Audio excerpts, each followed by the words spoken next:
चलिए आज यशस्वी योजना की किताब के हिसाब से हमारा पहली क्लास लेकर के चलते हैं। इसमें जो सिलेबस दिया उस सिलेबस के आधार पे है ना। फिलहाल मेरे पास यही किताब है, इसी के हिसाब से मैं 9वीं और 11वीं का अध्ययन करवा रहा हूँ। अब इसमें जो पहला पार्ट है वो आधार है संख्याओं के आधार पे। ठीक है, संख्याओं के आधार पे हमारी पहले भी बातचीत हो चुकी है ना। कुछ चीजें वापस से रिपीट करता हूँ। आप लोग इसका कितना बोलेंगे? 56। आप लोग इसको कितना बोलेंगे? 256। आप लोग इसका कितना बोलेंगे? 8256। आप लोग इसको कितना बोलेंगे? 8256।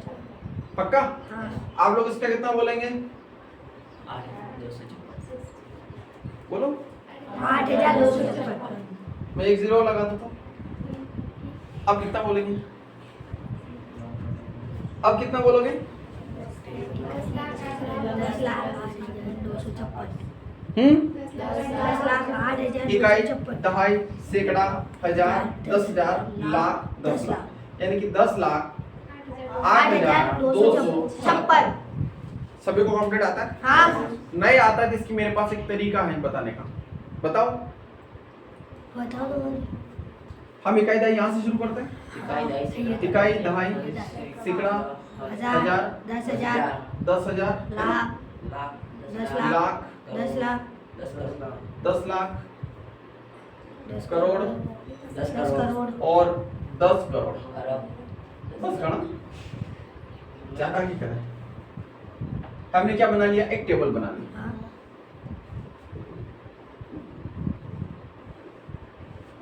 बना लेना।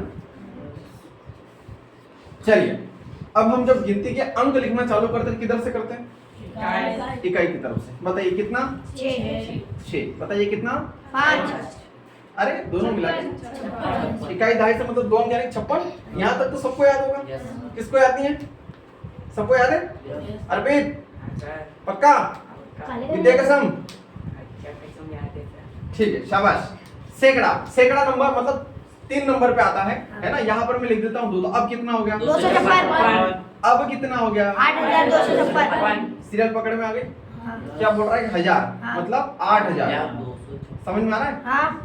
अब फिर मैं यहाँ 0 लगा देता हूँ तो 8। उस तरफ तो 0 का कोई महत्व नहीं है ना। फिर भी कितना हमारे पास? 8,256। मैं यहाँ 1 0 और लगा देता हूँ। अब मैं यहाँ 1 लिख देता हूँ। 10 लाख। कितना लिखे हुए?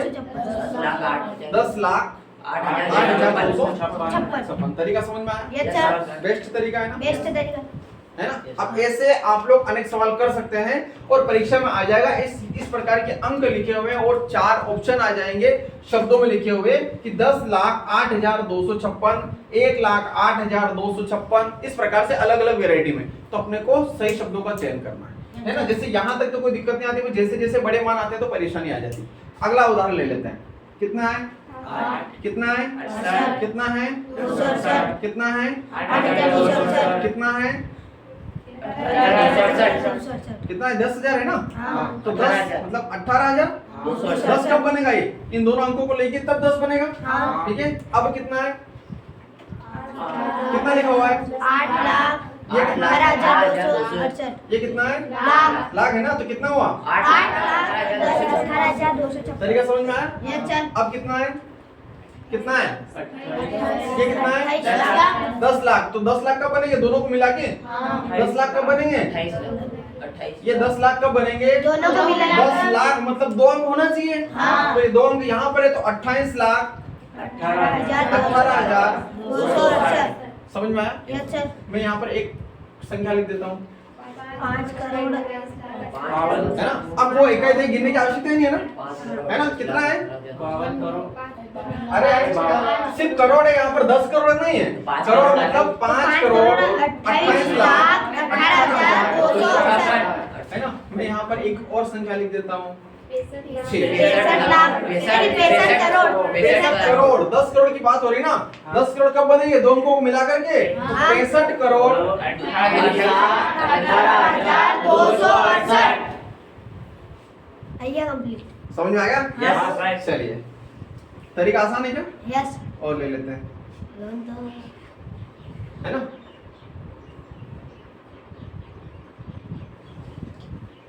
कर सकते हो ना 1 मिनट में Yes, sir. सवाल आसान हाँ है? कर सकते हैं। कोई सा भी सवाल हमारे सामने आ जाए 1 मिनट में कर सकते हो ना। Yes, sir. अभी बोला मैंने कि अगर ठान लिया तो विजेता, नहीं तो कभी ना जीता, ठान लिया विजेता।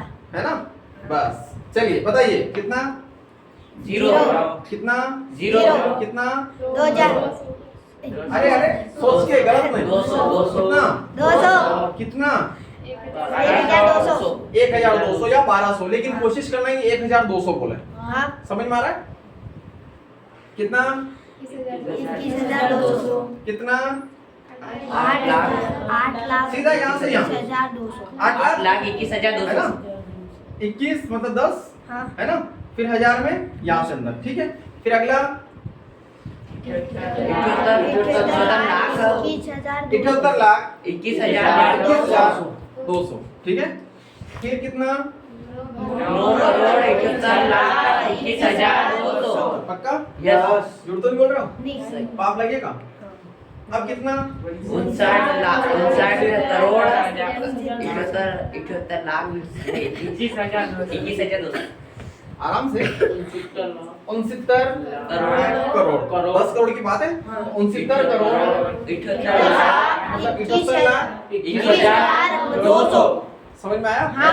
कर सकते हो ना? हाँ। ऐसे कम से कम आप लोगों को कल 100 प्रश्न हल करके लाना है इस टाइम। अंडर का। हाँ ठीक है। 4 अंक से ऊपर वाले कितने प्रश्न हल करना है? 4 अंक से ऊपर। मुझे बताने की आवश्यकता नहीं है, आप लोग अपने स्तर से करना। और कोई चीज नहीं समझ में आती है तो उसके बाद इस फार्मूले के पास जाना है। बेस्ट फार्मूला है ना। यस हाँ। कौन सी क्लास में सीख लेना चाहिए? चौथी पांचवी में। सही है। ज्यादा हैं? हाँ इंग्लिश में भी आते हैं मुझे कहाँ अंग्रेजी आती है, मैं तो हमारे हिंदी क्या मीडियम का आदमी हूँ, यार। है ना। चलिए ये समझ में आया ना? पक्का हाँ। काम की बात है। कितने लोगों को नया लगा ये आज? नया। नया मतलब ये तरीका कितने लोगों को नया लग रहा है कि ये तरीका नया है? पुराना जैसा। सबके लिए पुराना ही हो Yes, sir. हैं? मैंने ऐसे ही बता दिया यार। अरे नहीं बोला सर। बता रहा कि मैं तो। मुहार चलिए। खड़ो कर लो और तुम दे। हाथ खड़े नहीं करना है, झूठ बोलते पाप लगता है, मालूम है ना। हाँ चलिए अब बात आती है अपनी अगली सम संख्याओं की, है ना। विषम सम संख्या पढ़ चुके हैं लेकिन वापस से रिवीजन कर लेते हैं क्योंकि इस किताब ये किताब जहां ले जाएगी वहां जाएंगे हम। ठीक है। हाँ। सम संख्या ऐसी संख्या जिसमें 2 का भाग देने पर शेषफल 0 बचता हो, या ऐसी संख्या जो 2 से पूर्णतः विभाजित हो जाती है, सम संख्या कहलाती है। उदाहरण के लिए 2, 4, 6, 8, 10, यानी पीछे 0। हाँ। समझ में आएगा? Yes. कोई सी भी संख्या हमारे सामने लेके आए। चलिए ये संख्या बताइए, सम है या विषम? सब। सम, क्योंकि इसके पीछे क्या आ रहा है? 6। 6 आ रहा है ना। यानी कि सम संख्या का उदाहरण क्या है कि पीछे 2, 4, 6, 8 और 0 या 10 अगर आ रहा है तो वो क्या हो जाएगी? सम। सम संख्या हो जाएगी। समझ में आ रहा है ना? Yes. सीधा अपन देख के उसकी पहचान कर लेंगे कि ये क्या है? सम संख्या। है। अब आती है विषम संख्या। विषम संख्याओं में क्या होगा? ऐसी संख्या जिसमें 2 का भाग देने पर शेषफल 1 बचता हो।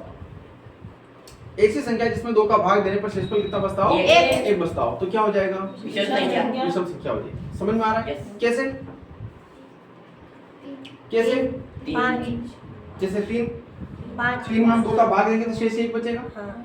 5, हाँ। 7, 9, 11 11। इस टाइप से। ठीक है। समझ में आया ना?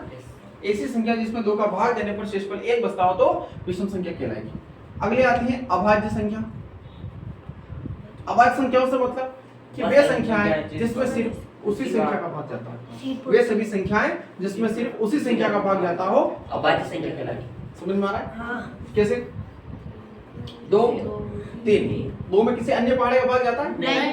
पहाड़ा होता ही नहीं तो कहां से जाएगा? सिर्फ 2 में 2 का ही भाग जाएगा, है ना। 2, 3, 5, 7, 11, 13, 17, 19। ठीक है। इस टाइप से बहुत सारी आती है। समझ में आया? अब ये प्रश्न नहीं आएगा कि आप लोग सम संख्या विषम संख्या लिखो, नहीं। वो क्या बोलेंगे? प्रथम 10 5 सम संख्याओं का योग ज्ञात कीजिए। हाँ। ठीक है। हाँ। या प्रथम 10 5 सम संख्याओं का औसत ज्ञात कीजिए। अब औसत के सवाल जब आएंगे तब हम औसत सीखेंगे, है ना। फिर प्रथम 10 अभाज्य संख्याओं का योग ज्ञात कीजिए। तो प्रथम 10 अभाज्य संख्या कौन सी होगी? 1, 2, 3, 4, 5, 6, 7, 8, है ना। 8 तो ये है, और लिख देता हूं मैं। 19 के बाद क्या आएगा? 23 के बाद 29 होगी 10। इन सबको जोड़ देना है तो वो क्या हो जाएगी? प्रथम 10 अभाज्य संख्या हो जाएगी और उनको जोड़ देंगे तो उनका योग हो जाएगा। क्लियर? समझ में आएगा तक? सबको समझ में आया? मुझे तो आ गया।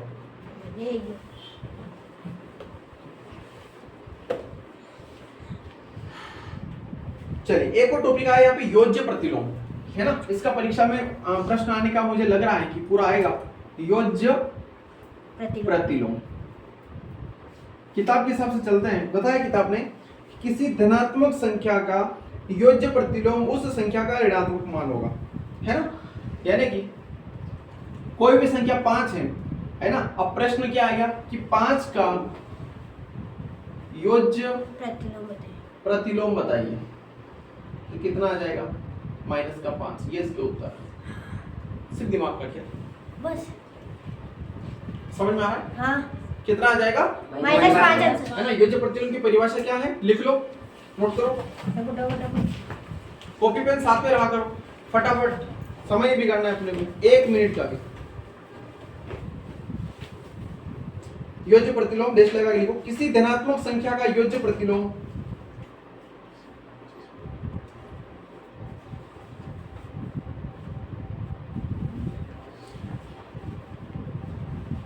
किसी धनात्मक संख्या का योज्य प्रतिलोम उस संख्या का ऋणात्मक मान होता है।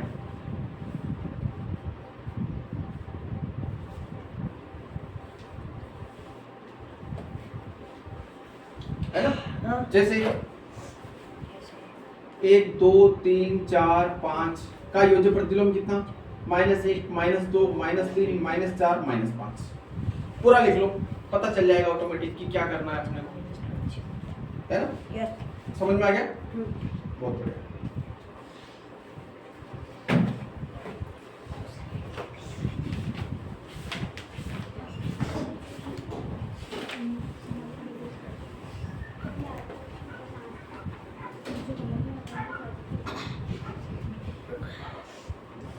योज्य प्रतिलोम किससे बोलते हैं? 100 का योज्य प्रतिलोम बताइए। -100 का योज्य प्रतिलोम, -100 का योज्य प्रतिलोम। कहने का मतलब कि कोई भी संख्या है किसी भी रूप में हमें उसमें माइनस का गुणा करना है, ठीक है।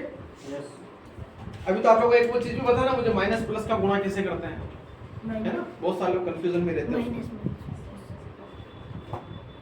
यहाँ तक सारी बातें समझ में आई, है ना। अब एक प्रश्न मेरे पास सामने आया है कि लगातार, लिखो प्रश्न लिखो, लगातार 10 विषम संख्याओं का योग ज्ञात कीजिए।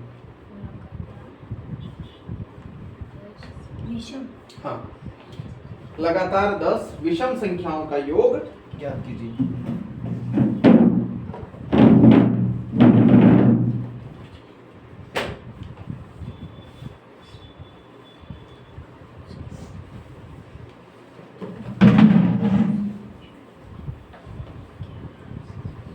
बताइए कैसे होगा? प्रथम 10 विषम संख्याएं आप लोगों को निकालना है ना। लगातार 10 विषम संख्याएं निकाला और उनका योग ज्ञात करना है। विषम संख्या कौन कौन से बताइए? 3 5 7 9 11। 3 5 7 9 11 13 15 15 17 19 21 23 10 ही गिनना है अपने को ना। कितने? 1 2 3 4 5 6 7 8 9 10 यहाँ तक। इनको जोड़ो, कितना आ रहा है ना। आप लोग भी जोड़ो, मैं भी जोड़ लेता हूँ, मैं भी आज ही सीख रहा हूँ आप लोगों के साथ साथ, है ना। 1 10 17 5 22 25 26 26 और 9 35 35 पर 40 47 47 3 50 5 6 7 8 9 10 11 12 120 आ रही है। तो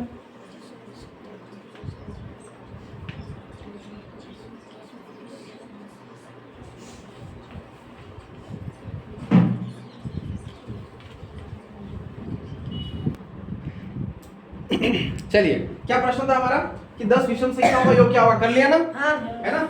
1 3 5 7 9 11 13 पर 15 17 19 21।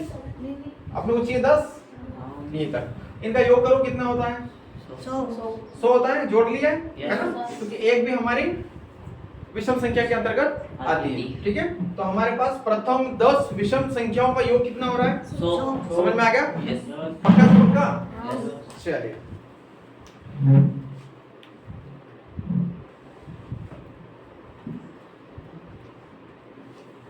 इसी टाइप के और सवाल है। कौन सवाल है?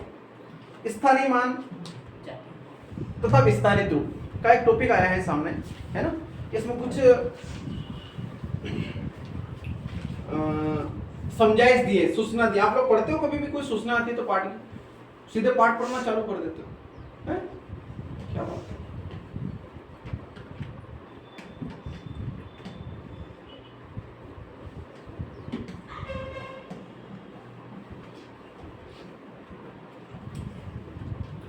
एक आता है स्थानीय मान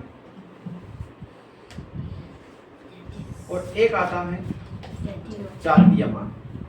अब मैं यहाँ पर कुछ संख्या लिखता हूँ 2, 5, 6, 9। ठीक है, इसमें इस सवाल में यानी कि किताब में जो सवाल है यहाँ पर इसका 5 का जातीय मान और 5 का स्थानीय मान पूछा।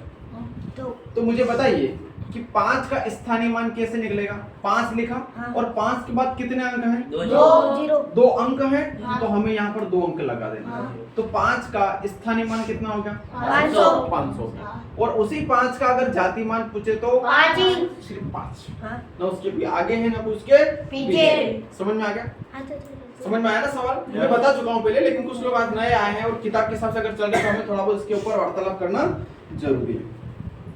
समझ में आ गया ना? हाँ। यही से अगर 2 की अगर अपन बात करें तो 2 का स्थानीय मान कितना हो जाएगा?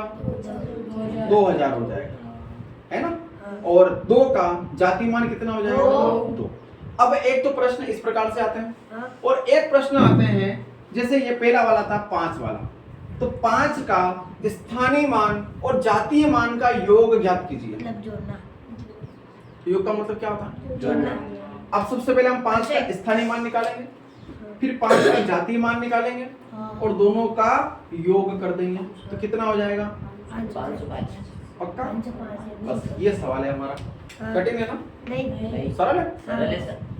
अपने लिए से। 2000 की अगर पूछता है वो 2 की कि 2 का स्थानीय मान और जातीय मान का अंतर ज्ञात कीजिए, तो 2 का स्थानीय मान कितना हुआ? जातीय मान कितना हुआ? का क्या करना है? माइनस। बताओ।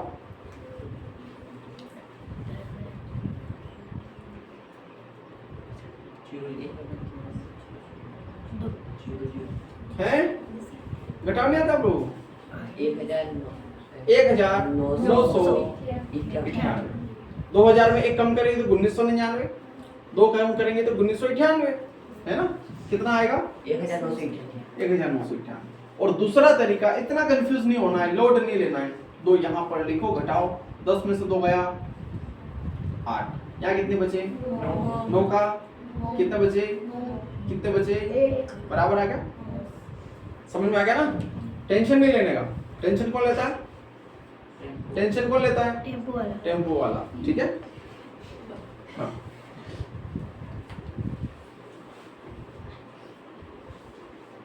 ठीक है, एक पूरा सिस्टमेटिक सवाल समझा देता हूं मैं।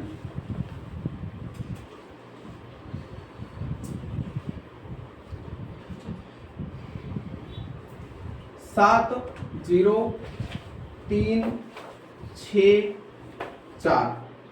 ठीक है, इसमें सभी मानों का अपने को स्थानीय मान निकालना है। समझ में आ रहा है ना? यस। चलिए सबसे पहले ये 4 लेते हैं, तो 4 का स्थानीय मान कितना हुआ?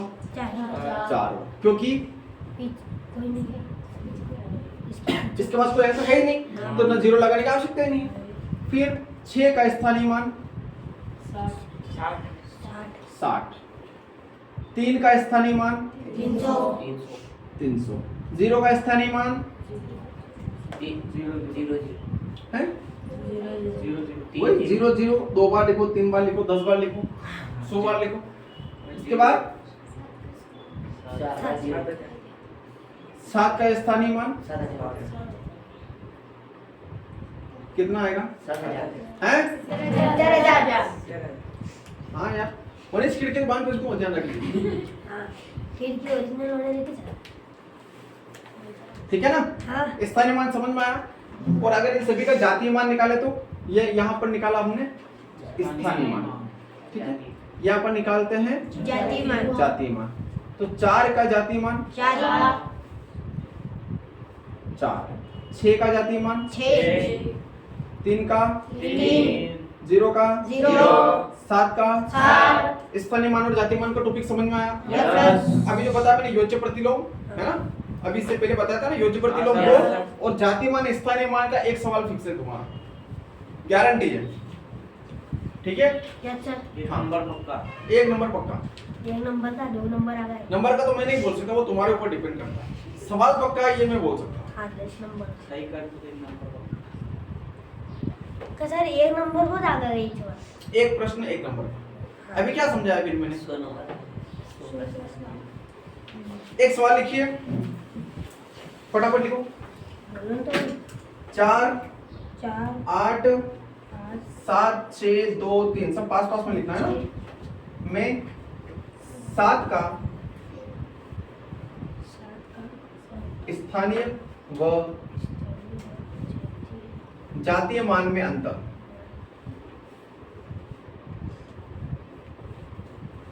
है ना?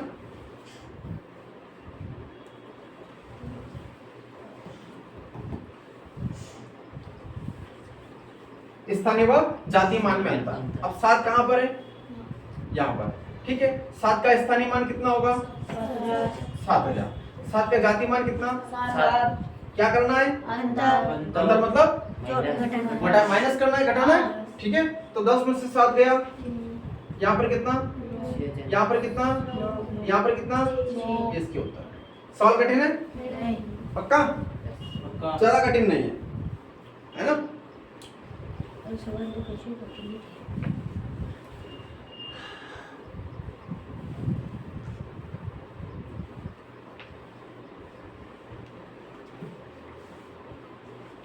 सबसे छोटी अभाज्य संख्या कौन सी है? 2 2 वेरी गुड। सबसे छोटी अभाज्य संख्या कौन सी है? दो। हमने अभी लिखा था कुछ समय पहले, Yes. है ना? कि 2 ही एक ऐसी संख्या है जिसमें से 2 के पाला जाता है, वो सबसे छोटी है ना? चलिए ये उतार लिया बोर्ड वाला सारा, मिटा दूं? कुछ बेसिक जानकारी और ले लेते हैं, टॉपिक खत्म होने वाला है। क्योंकि टॉपिक के अंदर थोड़ी और गहराई है, लेकिन फिलहाल हम ज्यादा गहराई में नहीं जा रहे हैं, है ना? क्योंकि हम अभी नन्हे मुन्ने बच्चे हैं, है ना? नन्हे मुन्ने बच्चे हैं ना? चलिए, ज्यादा आगे दाम हाँ, एक अंक की सबसे बड़ी संख्या बताइए।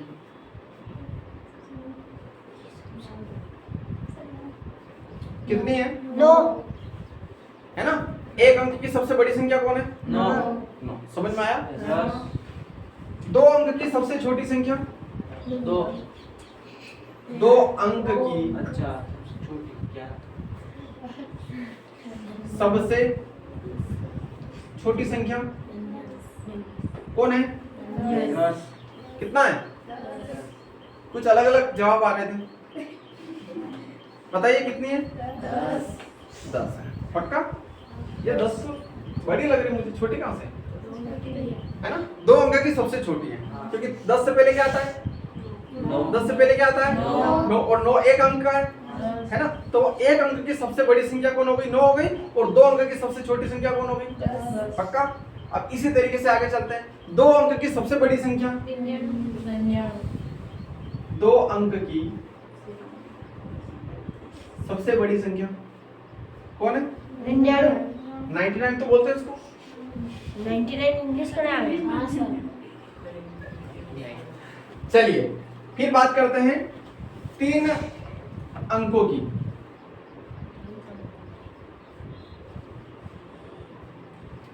सबसे छोटी संख्या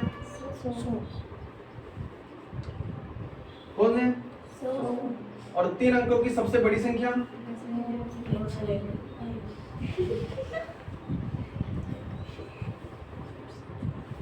3 अंकों की सबसे बड़ी संख्या कौन है भाई?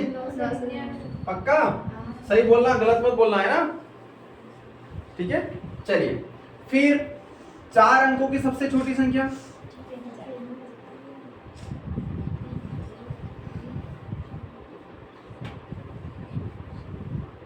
कौन है?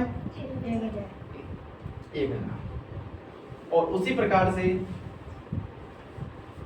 4 अंकों की सबसे बड़ी संख्या 9,999। इंपोर्टेंट जानकारी है, परीक्षा में पूछे जाने की पूरी पूरी संभावना है। समझ में आ रहा है कि नहीं आ रहा है? आ रहा है। परीक्षा में पूछे जाने की पूरी पूरी संभावना है, क्योंकि छोटी छोटी जानकारी हमें क्या लगता है, हमें आती है। क्या लगता है? हमें आती है। लेकिन भारत माता हमें कभी कभी कुछ कुछ नहीं आता है ना। क्या होता है? कभी कभी कुछ आता ही नहीं है हमें, तो है ना, हमारा दिमाग जो है पता नहीं कहाँ चला जाता है, होता है ना ऐसा। चलिए, आज गणित का जो है पार्ट अपन यही खत्म करते हैं, ठीक है। बढ़िया पढ़े लिया ना, कुछ कमी तो नहीं है? चलिए,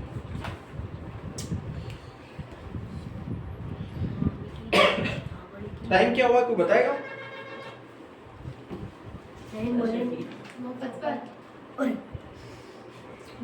कोई बात नहीं, अच्छी बात है।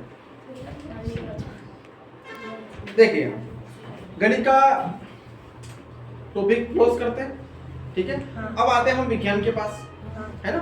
5-10 मिनट विज्ञान में चर्चा करते हैं, कर ले। Yes sir. विज्ञान आप लोग कौन सी क्लास से पढ़ते आ रहे हो? छठी। 6ठी क्लास से पढ़ते आ रहे हो, पक्का ना? हाँ। सभी को विश्वास है ना? ऐसा तो नहीं कोई 6ठी गायब करके 7वीं में आ गया डायरेक्ट, नहीं 8वीं में आ गया? दीदी। छठी में पढ़ाई पढ़ाया नहीं वो एक अलग बात है ना, सब्जेक्ट पढ़ाया नहीं वो एक अलग बात है, लेकिन पढ़ के तो आए हो ना कि नहीं आए हो? चलिए, तो विज्ञान का अध्ययन करते हैं सबसे पहले। 6ठी से पढ़ा, 7वीं पढ़ा, 8वीं पढ़ा, और तुम्हारे सिलेबस में कौन आ रहा है? 8वीं तक ही आ रहा है। 8वीं 10वीं तक ही बढ़िया विज्ञान एक प्रकार से देखा जाए तो, है ना। पहले की तो शुरुआत में कौन पढ़ता है? कोई विद्यार्थी कच्ची पहली में होता, कच्ची पहली पढ़ता है क्या? नहीं पढ़ता। और आप लोगों के पास में कोई छोटा बच्चा बैठा हो और वो एबीसी डाल के मोबाइल लेगी तो ला, होता है ना ऐसा, हाँ सर। है ना। तो जिस व्यक्ति जिस क्लास में रहता है उसको पढ़ने में थोड़ा कम इंटरेस्ट होता है ना। धीरे धीरे वो बड़ी क्लास में जाता है तो थोड़ा समझदार होता है, फिर क्या बोलता है ना, नारा भी लिखते नहीं आवे, है ना। फिर कभी कभी क्या होता है, हम होते हैं हिंदी मीडियम वाले और हमारे सामने हमारे अड़ोस पड़ोस के बच्चे आजकल इंग्लिश मीडियम का जो फैशन चल रहा है ना, वो इंग्लिश मीडियम में होते हैं। फिर कभी कभी क्या होता है, वो अपना रिप्लाई करते हैं कई में अंग्रेजी में, है ना। तो जब अपना अंग्रेजी में रिप्लाई करते हैं तो अपने को तो समझ ही नहीं आता है। हम बोलते हैं 2 एकम 2, 2 दूनी 4, 2 तिया 6। वो क्या बोलते हैं?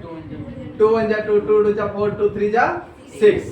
फिर हम धीरे धीरे पतली गली लेके वहां से दूर जाने का प्रयास करते हैं कि ऐसा नहीं हो कि हमसे ऐसा कोई शब्द ये पूछ लाडको ले, निमित है नहीं ना? जाएंगे मी तो हिंदी बढ़िया अच्छा लाडको में इंग्लिश मीडियम का है? और विजय वाला लारा म्हणे ती मला विजय सारंग के सर, विजय वाला लारा म्हणे विजय से बच्चा पढ़ता वहाँ पे, हाँ तो क्या फर्क पड़ता है उससे? बस सभी वैरायटी के बच्चे होते हैं, अरे नहीं है ना। वहाँ गन्नवा बढ़ता अच्छा था पहले लिखा पहले में बड़ा का तो लिखा नहीं आती ऐसा नहीं है, सभी स्कूल बढ़िया होते हैं। और देखिए, हर स्कूलों में नियम, अगर हम अनुशासन में रहते हैं ना तो सबसे बढ़िया रिजल्ट मिलता है। अगर हमने अनुशासन तोड़ोगे तो यहाँ पर भी कोई एंट्री नहीं है। समझ में आ रहा है? मेरे लिए मैं सबसे पहले बोलता हूँ, अगर आपके पास अनुशासन है तो आप बहुत आगे हो, अनुशासन नहीं है तो आपके पास कुछ भी नहीं है ना। कक्षा में टिप करके 90 नंबर लाने से कोई महत्व नहीं तुम्हारे सामने, जब अनुशासित विद्यार्थी तुम्हारे सामने आके बैठता है, ठीक है ना। अभी शाम को जब घर जाते हैं आते हैं तो बस में सबसे पहले सीट रिजर्व कर लेते हैं, है ना। कौन कौन करता है? सभी करते होंगे, है ना। कुछ लोग पैदल आते हैं, अच्छी बात है, आना चाहिए, शरीर की कसरत होती है ना। खाने का पाचन फटाफट हो जाता है ना। फिर वापस से भूख लग जाती है, फिर कुरकुरे खाते हैं, दुकान पे जाते हैं, लेके आते हैं। दुकान वालों का भी भला, हमारा भी पेट का भला, दोनों बोले, है ना। तो और डॉक्टर का भला है ना, वो डॉक्टर का भला, बीमार होने वाह तो पहले का था। आज तो नहीं अच्छा चलिए ठीक है, विज्ञान की बात करते हैं, है ना। तो आप लोग विज्ञान पहले से पढ़ते आ रहे हैं, लेकिन कक्षा 8वीं 9वीं 10वीं की जो किताबें हैं विज्ञान को, उसमें सभी किताबों का समूह है, सारांश है। तो आप लोग अगर या तो उन सभी किताबों को पढ़ो या फिर 8वीं 9वीं 10वीं किताबें पढ़ लो, बढ़िया तरीके से समझ में आ जाएगा। अब हमारे सामने आया है भौतिक राशि और उनके मापन। क्या आया है? भौतिक राशि और उनकी मापन भौतिक राशि और उनकी मापन व उनके मापन मापन, ठीक है। भौतिक राशि व उनके मापन। भौतिक राशि से मतलब, अच्छा उससे पहले हम देखते हैं कि मापन और मात्रक दो चीजें हमारे सामने आती है। क्या आती है? मापन व मात्रक। अब मापन किसको बोलते हैं और मात्रक किसको बोलते हैं, इसके ऊपर थोड़ा विचार करना है। मापन से मतलब हम किसी भी चीज को मापते हैं, चाहे वो किलोग्राम में हो, चाहे वो लीटर में हो, मिलीग्राम, चाहे वो किलोमीटर में हो। बड़ी पोजीशन को समझो फिर छोटी पोजीशन समझ में आ जाएगी, है ना। हम दूध लेने जाते तो वहां ऐसा बोलता है कि मेरे को कि 5000 मिलीग्राम दे दे, नहीं बोलते ना, क्या बोलते हैं 20 रुपया को तो बाद में बोला, है ना। जैसे रुपया हम जो करेंसी होती है उसको रुपये में नापते हैं हमारे भारत में, ठीक है, इस प्रकार से। तो जो चीज को हम नापते हैं, है ना, जैसे कि किलोग्राम को हम नापते हैं तो 1 किलोग्राम का बाट जो ठोस पदार्थ होता है, ठोस सामान जो होता है ना, जैसे गेहूं हुआ, चावल हुआ, लोहा हुआ, है ना, किताबों की रद्दी हुई, ठीक है, इस प्रकार से। तो उसको हमने कहीं भी नापा किलोग्राम। लिक्विड से मतलब द्रवित अवस्था में, है ना, जैसे कि पेट्रोल, डीजल, पानी, लीटर है ना। कभी हमारे यहाँ पर ऐसा हुआ है कि हमारे घर पे 500 लीटर का जो है, या फिर हम दुकान पे अपन एक पानी की कैन लेने के लिए गए, है ना, पानी की कैन लेने के लिए गए और वहां जाके बोला कि हमें 500 किलो वाली पानी की टंकी दे दो, ऐसा कभी बोला है क्या? नहीं, लीटर। लीटर लीटर में बोलते हैं ना, लीटर में बोलते हैं हम ज्यादातर, है ना, ज्यादातर क्या लीटर में बोलते हैं। लिक्विड चीजों को लीटर में ही नापते हैं। हाँ, उसको आप किलो में कन्वर्ट करो वो एक अलग बात है, लेकिन काय में नापते हैं आप लोग? लीटर में नापते हो, ठीक है। अगली बात, हम दूरी जाते हैं यहाँ से मंदसौर तक, हम ऐसे चल बोलते हैं क्या कि हमें 35 किलो की दूरी तय कर ली? नहीं, 35 किलोमीटर। क्या बोलते हैं हम? 35 35 किलोमीटर की दूरी हमने तय कर ली। तय कर ली, ऐसे बोलते हैं ना। हाँ। फिर तो इन चीजों का अपने को ध्यान रखने की आवश्यकता है कि जिन चीजों को हम नापते हैं, है ना, जैसे कि एक यहाँ पर गेहूं का ढेर पड़ा है, यहाँ पर गेहूं है, किलो, गेहूं, किलो नहीं गेहूं है, यहाँ पर क्या है? गेहूं। गेहूं का ढेर दिख रहा है ना, हाँ। बहुत बड़ा। अब किसी व्यक्ति ने बोला है कि भैया 5 किलोग्राम मुझे गेहूं लेना है, 5 किलो गेहूं चाहिए। हाँ। तो अब हमारे सामने या तो 5 किलो का बाट होता है, हाँ। 5 किलोग्राम का बाट होता है, और आजकल इलेक्ट्रॉनिक कांटे आ गए, है ना। लेकिन फिर हम इससे समझते हैं 5 किलो के बाट, ताकड़ी बाट, जिसको अपनी भाषा में क्या बोलते हैं? ताकड़ी बाट। ताकड़ी बाट, ठीक है। अब हम क्या कर रहे हैं कि ये 5 किलो का बाट सरकार द्वारा फिक्स हो चुका है कि इसका वेट कितना है, वजन कितना है, 5 किलो। लेकिन अब ये जो गेहूं का ढेर है ये फिक्स नहीं है, अभी है क्या? नहीं, ये फिक्स नहीं है। इसमें हो सकता है कि 5 कुंटल गेहूं, 2 कुंटल गेहूं, 1 कुंटल गेहूं, या कम भी हो सकते हैं, ज्यादा भी हो सकते हैं। समझ में आ रहा है? यस, तो अब ये क्या है? अज्ञात है। क्या है? अज्ञात। ये क्या है? ज्ञात। ज्ञात है। समझ में आ रहा है? हाँ। हम क्या करेंगे? नापते हैं, तोलते हैं तराजू से, एक तरफ 5 किलो का बाट रखते हैं और एक तरफ इसमें से गेहूं उठा उठा के दूसरी तरफ तराजू में डालते हैं। हाँ। जब दोनों पलड़े बराबर हो जाते हैं तो हम बोल देते हैं कि वो 5 किलो के 5 गेहूं हो गए। अब इसकी परिभाषा कैसे ले जाएंगे हम लोग? कि किसी ज्ञात भौतिक राशि की तुलना अज्ञात राशि से की जाती है तो उसे हम क्या बोलते हैं? मापन। मात्रक, समझ में आया? मात्रक नहीं बोला मैंने, मापन। मैं मात्रक के पास गया ही नहीं। किसी ज्ञात भौतिक राशि की तुलना अज्ञात राशि से करते हैं तो उसे हम क्या बोलते हैं? मापन। कक्षा 11वीं में अगर साइंस फैकल्टी का कोई स्टूडेंट होता, या मैंने जिन किसी विद्यार्थियों को 9वीं और 10वीं पढ़ाया विज्ञान, अगर उन्होंने ढंग से विज्ञान पढ़ी होती तो ये सारी बातें आज याद होती। कक्षा 9वीं का 11वीं में आता है और 10वीं का 12वीं में आता है ना। 3-4 पार्ट आपके फिजिक्स के यानी भौतिक विज्ञान, 3-4 पार्ट रसायन विज्ञान और 3-4 पार्ट जीव विज्ञान का मिल करके बेसिक लेवल पर 9वीं और 10वीं की विज्ञान बनती है। और ये कक्षा 11वीं जाकर के सारी पोथियां पढ़ी हमारे इस प्रकार से।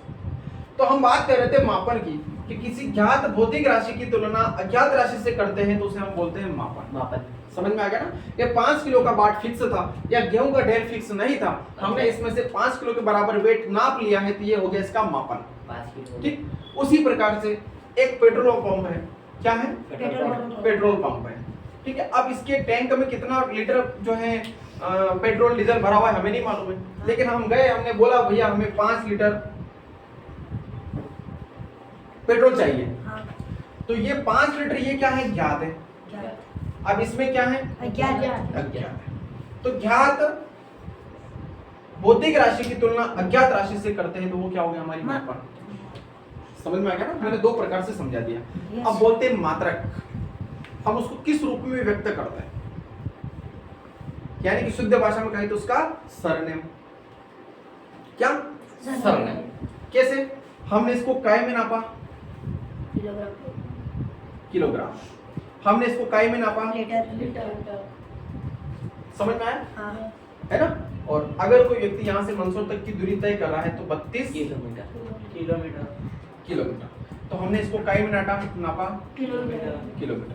समझ में आया। हाँ ये जो है ये इसका क्या हो गया, सरनेम, यानी कि मात्रक हो गया। क्या हो गया, मात्रक। इस प्रकार से हमारे यहाँ पर एसआई पद्धति प्रचलित है। 4 प्रकार की पद्धतियां होती हैं, है ना। सीजीएस पद्धति, एफपीएस पद्धति, एमकेएस पद्धति और एसआई पद्धति। तो हमारे भारत देश की जो पद्धति है वो एसआई पद्धति है, और हम उसमें जो भी नापते हैं वो कई से नापते हैं, एसआई पद्धति द्वारा प्रमाणित किलोग्राम, लीटर, किलोमीटर, इस रूप में हम इनको नापते हैं। तो इनकी कुछ विमाएं हमारे कुछ भौतिक राशि हमारे सामने आई है ना। जैसे कि लंबाई को हम काई में नापते हैं, है ना, कि मीटर और किलोमीटर में, है ना, किलोमीटर नहीं मीटर, ध्यान रखना, ठीक है। द्रव्यमान से मतलब गेहूं का ढेर, इसको हम काई में नापते हैं, किलोग्राम में। समय को सेकंड, समय को काई में नापते हैं, सेकंड में नापते हैं, है ना। क्षेत्रफल को वर्ग मीटर, आयतन को घन मीटर, है ना। जब भी आप लोग कोई सवाल हल करते हैं, अच्छा एक बात और सामने आए, वर्ग मीटर, अच्छा वर्गमूल मैंने समझाया था आप लोगों को। हाँ और एक और आया घन मीटर, समझाया था। वर्ग मीटर, घन मीटर समझाए थे मैंने। क्या होता है वर्ग, वर्गमूल। देखिए यहां पर अगर आप लोग पढ़ाई करोगे ना, तो वो जो मकड़ी जाल बनाती है ना, बनाती कि नहीं बनाती, है ना। जैसे पीछे हमारा हॉस्टल बना हुआ है, चारों तरफ से एक जैसा दिखता है। कोई बड़ी होटल, है ना, कोई बड़ा बिल्डिंग, है ना, मंदसौर या बड़ी शहर में जाते सारे चौराहे एक जैसे, समझ नहीं आता कि क्या हो रहा है। आप लोग यहाँ पढ़ाई करोगे ना, तो यहाँ मैथ्स में भी मैं आप लोगों को विज्ञान पढ़ा दूंगा, और विज्ञान में भी आप लोगों को मैथ्स पढ़ा दूंगा, है ना। क्या होता है मैं आप लोग बताऊं। शब्द आया हमारे सामने वर्ग मीटर और घन मीटर। वर्ग का मैंने बोला था आप लोगों से कि अगर मैं बोलूं आपसे कि 4 का वर्ग निकालना है, तो क्या करोगे आप लोग, जल्दी बताइए। 4 की 2, 4 की का 2, मतलब ये जो दिख रहा है ये क्या है, स्क्वायर। 4 का वर्ग है। हिंदी में क्या बोलते हैं उसको, इंग्लिश में स्क्वायर, हिंदी में वर्ग। समझ में आ रहा है। अगर मैंने बोला कि 4 का घन, तो क्या करोगे, 4 की 3, ये हो गया वर्ग, ये हो गया 3। घन मतलब घात 2 को हम वर्ग बोल रहे हैं, और घात 3 को हम घन बोल रहे हैं। अब यहाँ पर जो शब्द आया, इससे सीखो, जल्दी समझ में आएगा। क्या बोला इसने, वर्ग मीटर। वो बोल रहा है कि भैया मीटर का वर्ग लगाइए, तो लगा दिया। वो बोल रहा है कि मीटर का घन लगाइए, तो लगा दिया। हम इस रूप में लिखें, हम इस रूप में लिखें, कोई अंतर नहीं। वहां पर भी वही मतलब था, यहाँ पर भी वही मतलब। कहने का मतलब 4 का स्क्वायर, 4 का क्यूब, यहां पर भी मीटर का स्क्वायर, मीटर का क्यूब। समझ में आया। अब हम जब क्षेत्रफल ज्ञात करते हैं किसी भी मान का, है ना, तो क्षेत्रफल ज्ञात करने के बाद में जो उसका सरनेम लगता है, वो सरनेम आता है मीटर स्क्वायर, है ना।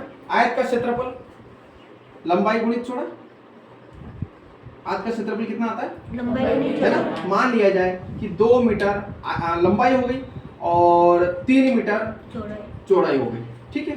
तो 2 मीटर गुणित 3 मीटर कितना आएगा, 3 दूनी 6, 3 दूनी 6, तो उत्तर आ गए। पर उसका सरनेम कहां से निकालोगे, मीटर और मीटर का आपस में गुणा करेंगे तो मीटर की घात 2 आ जाएगी।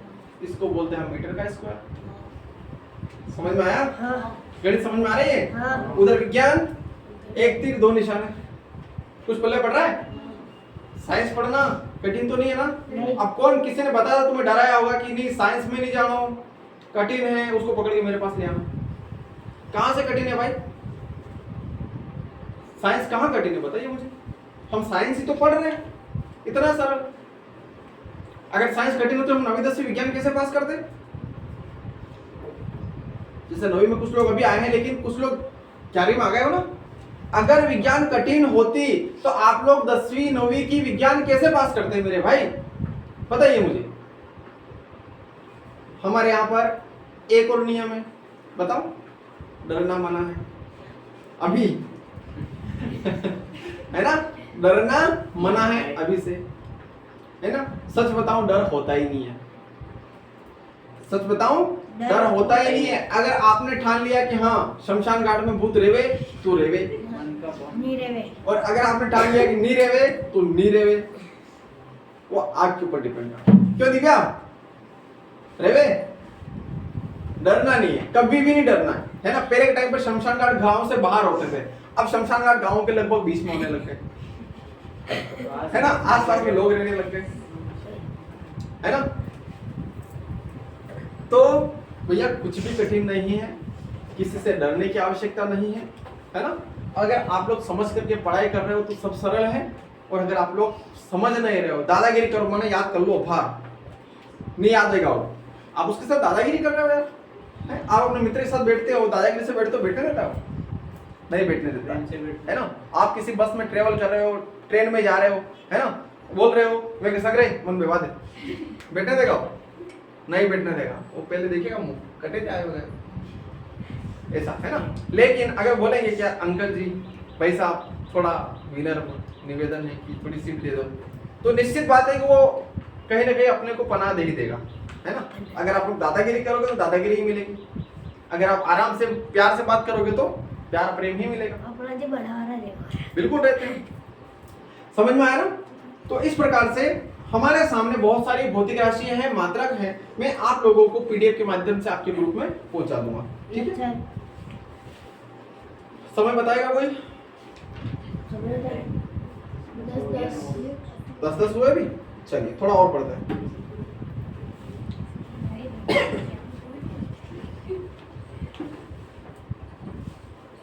इसमें ज्यादा राशियां दे रखी है, ज्यादा भौतिक राशि, है ना। वैसे तो 7 होती हैं, भौतिक विज्ञान में 7 है, लेकिन इसमें सभी का उन्होंने इकट्ठा करके सारा बता दी, क्योंकि छोटे रूप में किताब बनाना थी, ऐसा मेरा अनुमान है। चलिए, गति एवं बल।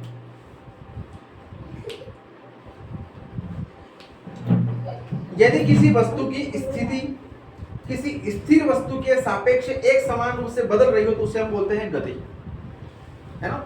गति किसको बोलते हैं? हम जब चलते हैं, दौड़ते हैं, भागते हैं, या कोई एक विरामावस्था में है, उसको हम एक स्थान से दूसरे स्थान तक ले जाते हैं, तो उसको बोलते हैं गति, स्पीड, ठीक है।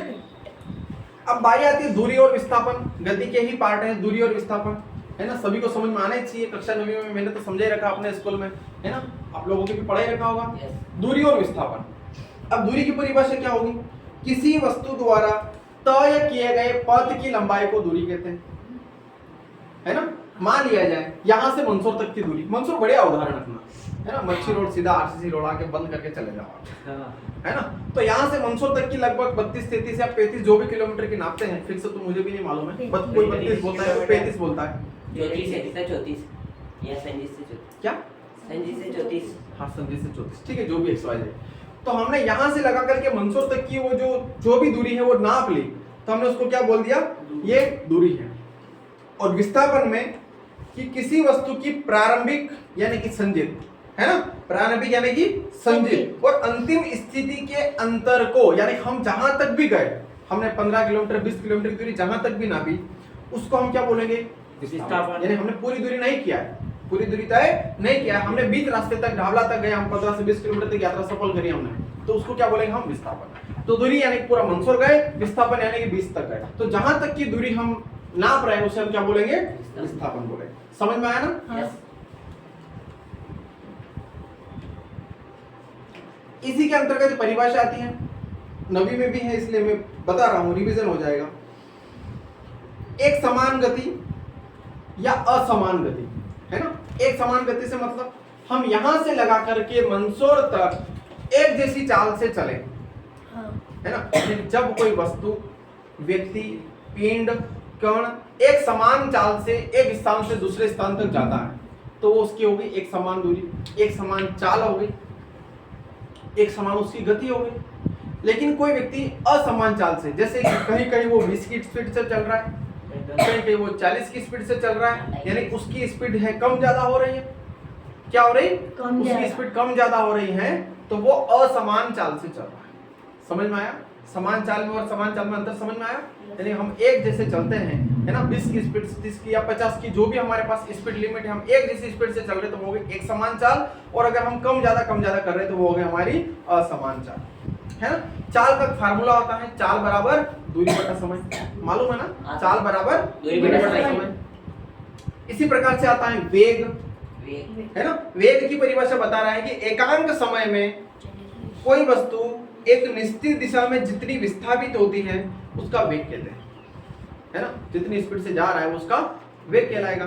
वेग बराबर निश्चित दिशा में वस्तु का विस्थापन, विस्थापन की परिभाषा हमने समय अभी पढ़ा है, तो जितनी दूरी हमने तय किया है, ठीक है, और कितने समय में तय किया, उन दोनों का अनुपात क्या कहलाएगा, वेग कहलाएगा।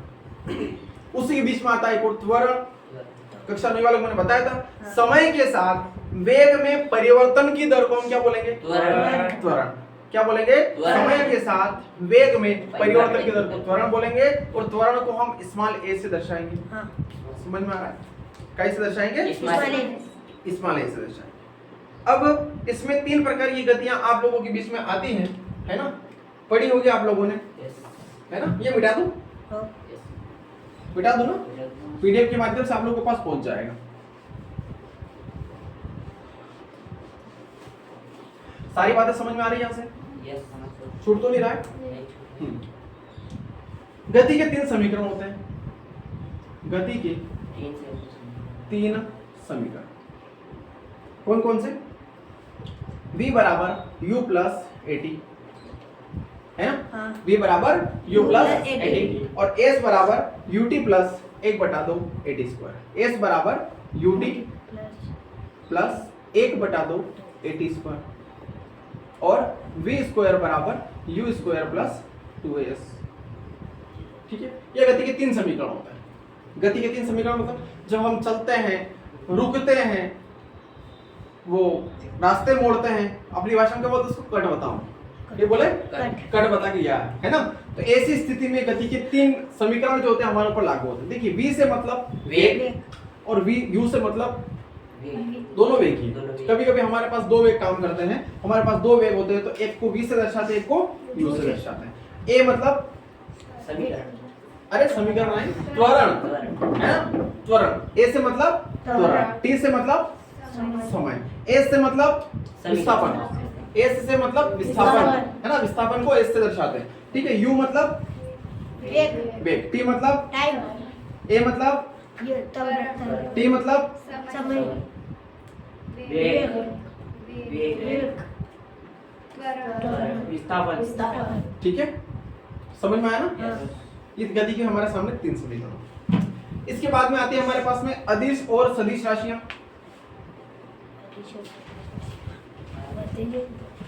है ना। तो सदिश और अदिश राशि की परिभाषा को बताएगा। अदिश राशियां वो राशियां होती है जिससे वे भौतिक राशियां जिनको व्यक्त करने के लिए परिमाण और दिशा दोनों की आवश्यकता होती है ना। वे सदिश राशियां, वे भौतिक राशियां जिनको व्यक्त करने के लिए परिमाण और दिशा दोनों की आवश्यकता होती है, सदिश राशियां कहलाती है। और वे भौतिक राशियां जिनको व्यक्त करने के लिए सिर्फ परिमाण की आवश्यकता होती है, दिशा की नहीं, अदिश राशियां कहलाती है। समझ में आ गया, आयतन, लंबाई, आगे बस भारत माता हमको कुछ नहीं आता, है ना। तो सदिश राशि के उदाहरण से मतलब यहाँ पर लिए हैं, मैं लिख देता हूँ, है ना। सदिश वो स्कूल में लिख पाया था, यहाँ नहीं, है ना। जैसे विस्थापन लिख लो आप लोग इनको, वेग, त्वरण, बल, भार, संवेग, बल आघूर्ण,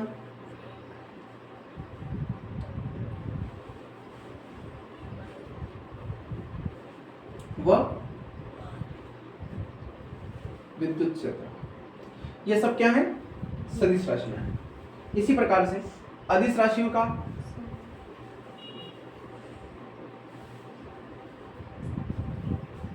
समय, दूरी, सर वो क्या है पार, स्वेग, संवेग, बल आघूर्ण, है ना, पूरा एक ही है, बल आघूर्ण, और ये विद्युत क्षेत्र।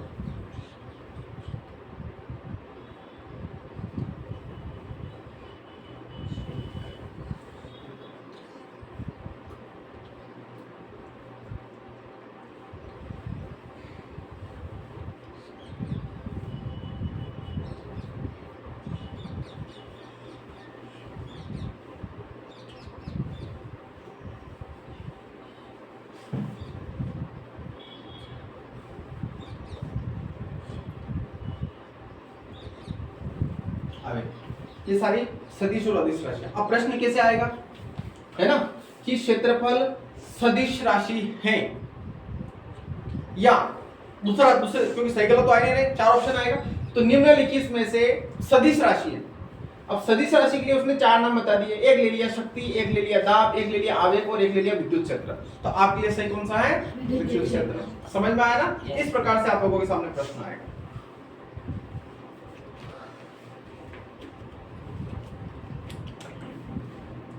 उतार लिया? चलिए अब आते हैं वृत्तीय गति। जब कोई वस्तु, देखिए वस्तु, पिंड, कण, व्यक्ति, ये सभी एक जैसे हैं। एक जैसे से मतलब अलग अलग किताबों वाले, अलग अलग कंपनियां कोई पिंड लिखती हैं, कोई कण लिखती हैं, कोई वस्तु लिखती है, लेकिन सभी का मतलब क्या होता है? एक ही होता है। ठीक है, एक आधार मान करके चलते हैं। तो वृत्तीय गति की बात करते हैं हम। कौन सी गति? वृत्तीय गति। अब मुझे सबसे पहले बात बताइए, हम आते वापस किसके पास? गणित के पास। इस वृत्तीय में आप लोगों को कुछ गणित का एक शब्द छुपा हुआ दिख रहा है। क्या दिख रहा है? अब वृत्त की आकृति कैसी होती है? पक्का? ये क्या है? अब उसने पूछा कि इसकी परिभाषा बताना। किसकी परिभाषा बताना है? मैंने वृत्तीय गति को हटा दिया, मैंने तो बोला कि वृत्त की परिभाषा अपने को ढूंढना है। यानी कि कोई भी वस्तु वृत्ताकार मार्ग पर गति करती है तो उसकी इस गति को क्या बोलेंगे? हमारे ऊपर एक पंखा चल रहा है, वृत्तीय गति है ना, ये एक समान चाल से चल रहा है, तो इसको क्या बोलेंगे हम? एक समान वृत्तीय गति। जैसे साइकिल का पहिया कौन सी गति करता है? समझ में आया? बस का पहिया, मतलब जितने भी सारे गोलाकार आकृति के उपकरण होते हैं वो सब कौन सी गति करते हैं? एक समान वृत्तीय गति, है ना, सारे कौन सी गति करते हैं? एक समान। ये क्या बोल रहा है इसके हिसाब से देख लेते हैं कि यदि कोई वस्तु वृत्ताकार मार्ग पर एक समान चाल से चलती है तो उसकी इस गति को एक समान वृत्तीय गति कहते हैं। ठीक है, समझ में आया? पृथ्वी सूर्य की परिक्रमा करती है ना, तो एक प्रकार से पृथ्वी सूर्य की परिक्रमा करती है तो वो वर्ताकार मार्ग पर ही गति करती है, एक समान चाल से चलती है, 24 घंटे में वो अपनी वापस पुनः उसी स्थिति में आ जाती है, यानी कि वृत्तीय गति कर रही है। समझ में आया? तो वृत्तीय गति का जो उदाहरण है, परिभाषा है, समझ में आया ना, कि वृत्त से इस प्रकार की आकृति बनती है। जैसे यहाँ पर एक गाय को, भैंस को या किसी को भी बांध दो, है ना, चारे में ले जाकर के वो शाम तक आएंगे तो वो हमें एक वृत्ताकार मार्ग, वृत्ताकार कुंडली बना करके दिखेगा, है ना, बहुत डिजाइनदार, शानदार होता है। सब सारों को जाओ 40 वटे गोलाकार आकृति बना देता है, तो उसको क्या बोलते हैं? समझ में आया? एक और आता है कोणीय वेग। कोणीय विस्थापन की दर को कोणीय वेग कहते हैं, है ना। एक और आता है बल। बल, बल का मतलब क्या होता है? बल, ताकत, उसको ताकत। बल से मतलब बलशाली यानी ताकत, यानी बल की अगर परिभाषा लिखें तो बल वह धक्का या खिंचाव है जो किसी वस्तु की अवस्था में परिवर्तन कर देता है या परिवर्तन करने की कोशिश करता है। ये बल, ठीक है, ये स्टूल है, इस स्टूल पर जब तक हम धक्का नहीं लगाएंगे, तब तक बल का प्रयोग नहीं लगाएंगे, है ना, तब तक ये यहाँ से नहीं हिलेगा। तो हमने इस स्टूल को धक्का लगाने का कोशिश किया तो ये एक जगह से दूसरी जगह गया, तो हम इसको हम क्या बोलेंगे? बल कहेंगे। समझ में आया? नहीं आया? पेशी बल भी करते सब, पेशी। हाँ कोई बात नहीं। ठीक है, तो इतना सबको समझ में आया ना आज के लिए? आज लंबी क्लास हो गई ना? कितने समय की? लगभग 1.5 घंटे की, लगभग 10:30 बज चुका है ना। तो इन सभी चीजों को आप लोग कल तक कंप्लीट करके आओगे, समझ में आया? और 9 बजे बाद कोई नहीं आएगा, 9 में 10 मिनट की देर में आप लोग यहाँ आ जाओगे, कैसे भी आओ, कुछ भी करके आओ, ठीक है? तो ऑनलाइन वाले मित्रों मिलते हैं अगली क्लास में, है ना?